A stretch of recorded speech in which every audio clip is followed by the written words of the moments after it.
varet shkaku por ne shohim pasojën, dhe pasoja absolutisht që ka të bëjë me faktin që Ligia Demokratike e Kosovës është sërish në një nivel të ulët historik, afërsisht me 14 shkurt e 2021. Më duhet të theksoj edhe vetëm një fakt nëse ma lejon. Mendoj që përtej vlerës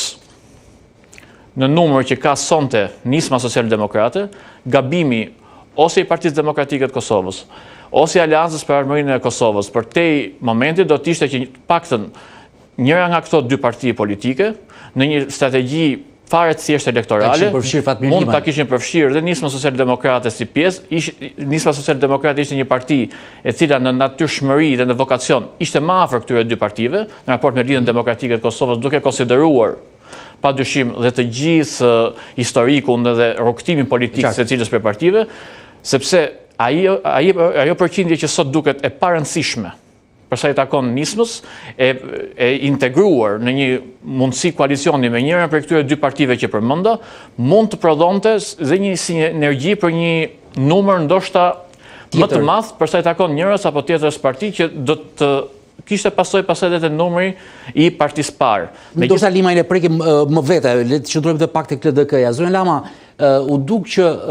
fryma rrugoviste do të ishte në prag të zgjedhjeve të 28 dhjetorit edhe më ndryshe për LDK-n, me përfshirjen e djalit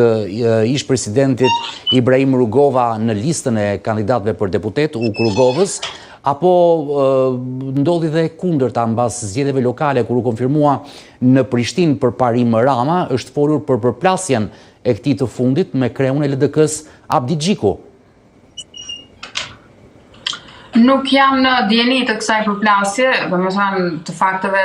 të sakta, nëse ka pasur një përplasje me zotin Abdi Xhiku, por një gjë dihet që zoti Rama ka ndjekur një politikë konfrontuese me lëvizjen vetëvendosje dhe si pasojë arriti edhe të krijojë të marrë fitoren pranë e LDK-s në komunën e Prishtinës. Ndërkohë mendoj që më së shumti e ka dëmtuar LDK-n qëndrimi i saj asnjanës gjatë kësaj periudhës së krizës, pra as nuk shkonte me opozitën ose ish opozitën dhe as nuk hynte në koalicion me lëvizjen vetëvendosje, një qëndrim as mish as pesh, siç thot populli, një qëndrim neutral që mendoj që është gjykuar si jo shumë i sinqert ose si jo shumë i guximshëm nga ana e votuesve. Dhe dihet që lëvizja vetëvendosje shumicën e votuesve të saj ka marrë nga LDK-ja. Në zgjedhjet e 21, në zgjedhjet e vitit 2021, para atyre zgjedhjeve, por edhe tani dhe duket që një numër i madh i votave